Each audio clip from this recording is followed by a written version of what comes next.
Joining us now, one of our awesome, elite, fantastic guests and a member of the BYU broadcasting team, David Nixon, former BYU and NFL linebacker. David, taking some time out of your very busy schedule that has recently included a trip to Hawaii and several rounds of golf, thank you for gracing us with your presence today. Hey, anytime, anything for BYU Sports Nation. So I'm playing laser tag with Taysom Hill the other day for one of our upcoming commercials. And he's venting to me about your constant vacationing and extensive time on the links. What say ye about such commentary? Hey, if eBay has a plus schedule, it's Mr. Taysom Hill. I tell you what, that kid goes and works out in the morning. He's only taken one class this spring, and then he goes and plays golf. I mean, give me a break. Ooh, yeah. I think you got him on that one. But, I mean, the trips to Hawaii and, you know, trips to Las Vegas just to play a round of golf. Come on, man. That's a pretty nice lifestyle. I mean, the Hawaii vacations with family, so really that's business.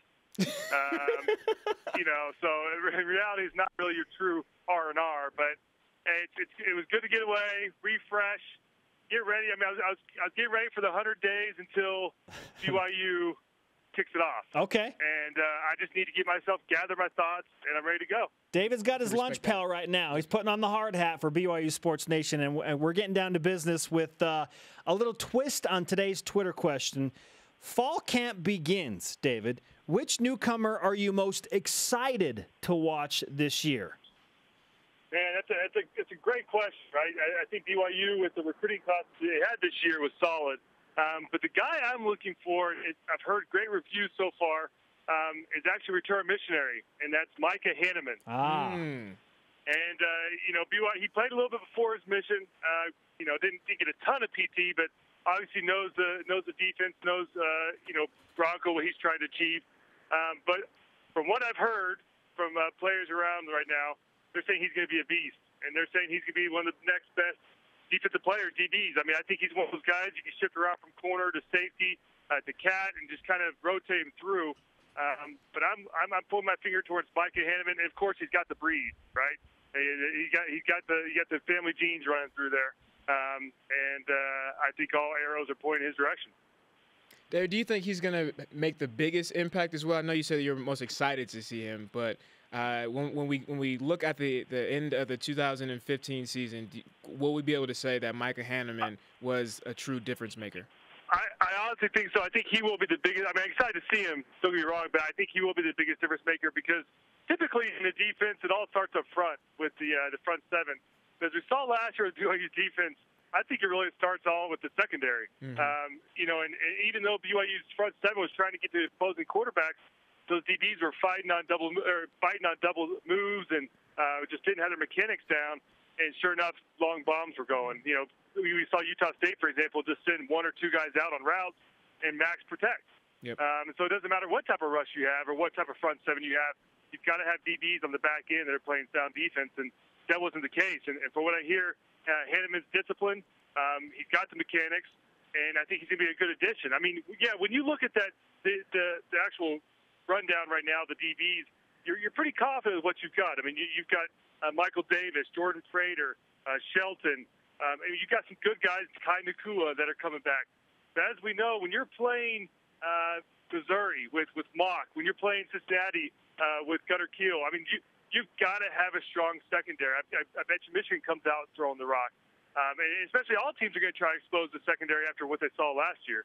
So having one more piece and Hanneman back there is only going to make them that much stronger. And as we know, you've got to rotate those DBs. And fingers crossed, hopefully the injury bug doesn't come back to bite us like it did last year. But you've got to develop that depth, and that's why I think Hanneman will be the biggest addition. We're discussing impact newcomers for BYU football in 2015 with David Nixon, BYU football analyst on BYUtv and former NFL linebacker. David, Brian and I made our picks for who we feel will be the most impactful newcomer. Micah Hanneman came up, and we had a lengthy discussion about him.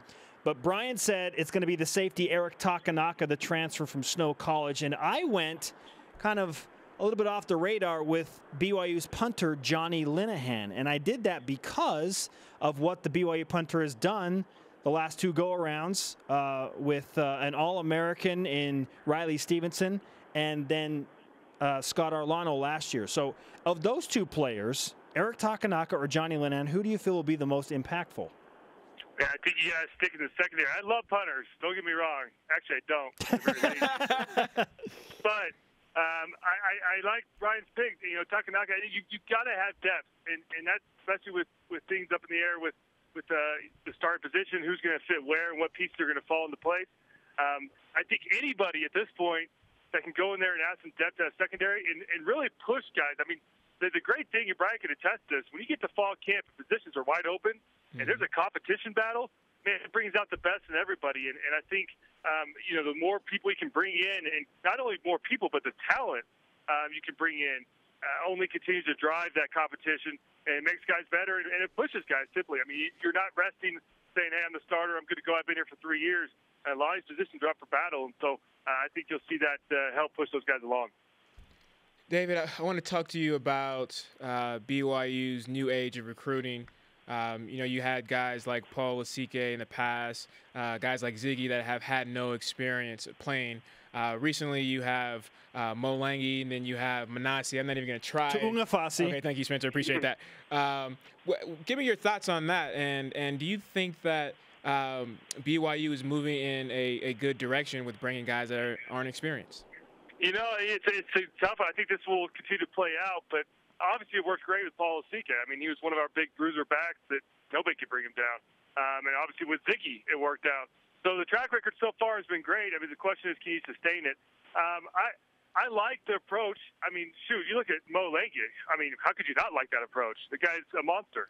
But it'll be interesting. As we know, football takes time to develop, and those skills, you've got to have that knack. And I know throughout the recruiting process, coaches look for that in players. Do they have that sense of football awareness? Do they have the sense of where the football is going to be, or if you're on the offensive end, how to make blocks? I mean, there's a lot of technical things that go into play. And when you're going after players that never played the game, it takes time for them to develop. As we saw with Ziggy. Ziggy was not a star until his senior year. And so a lot of these guys, you've got to kind of, pull them along and help nurse them along. But the risk reward is there. I think you take this risk on these guys. If you could have them turn out like a Paul Lasike or Ziggy Ansah, I think it's worth it. These guys got the body types. I think that's the one thing you can't teach is body type. And you look at Mo Langi, man, that guy's incredible. The pictures that keep surfacing from him is pretty awesome. Time will tell. But I like the approach. I think it's worth taking a risk on one of these guys, and hopefully it pays off. David Nixon with us on BYU Sports Nation. David, it would be a huge fail on my part if I did not ask the elite question. Oh, man. We have been drawing sides for months now about Mitch Mathews specifically, the BYU senior wide receiver. Jerem Jordan has said he feels that Mitch can become elite, but he's not there yet. I am of the opinion that if the season started today, Mitch has done enough in the offseason and has proven himself through the years that he is starting today. If the season started today, he would begin an elite campaign. What's the ceiling for Mitch? Where do you have him in terms of the definition of an elite college football receiver? Give it to him easy, Dave. Give it to him easy. Let him down easy. Listen. I think Mitch is a fantastic receiver. I think he has the potential to get there. Now, the problem with Mitch is he hasn't had a consistent quarterback, back there in the pocket throwing balls to him. I know he had Taysom back there that he had the nice little groove going Taysom, and then he gets hurt and Christian comes in, and so he hasn't had that consistency. But that being said, he still produces. I go back to the Utah State game where the guy didn't drop a ball, and he was everywhere on the field, and so he's proven that he has the ability. I'm excited to see how he goes. To be elite, you got to perform against the best competition in the country. And that's what BYU has. Well, that's going to happen. They have it this year going with their schedule. And so I think after the month of September, the debate on whether he's elite or not will be resolved on how he performs. But I'm on team Mitch Mathews' boat because I think he's a great receiver. He's got the body. He's got the reach. He's got the athletic ability. We've seen video surface of him dunking and doing all sorts of stuff. So it's all there.